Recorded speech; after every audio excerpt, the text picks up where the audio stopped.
Hey everyone, it's Paola from WTI, and if you've been looking for a good weight bench, check this one out. This one's from Keppi Fitness, and I have been liking everything about it so far. This is their Keppi 1000 bench, and it can hold up to 1,200 pounds. Not that I'll be benching that much, but it is nice to have a bench that can hold and be stable, especially if you're doing any kind of leg work or bench pressing.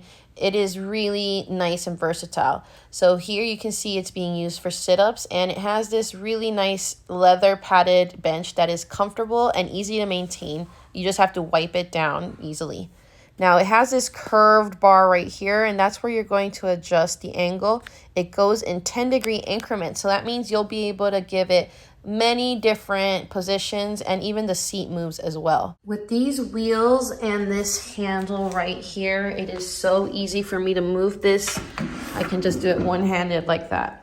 It is a heavy steel, but it is easy to maneuver, and once you set it down, these rubber corners are really going to help stabilize it so it doesn't shift anywhere. So if you've been looking for a weight bench, I'm really happy with my Keppi one, but that's just my point of view.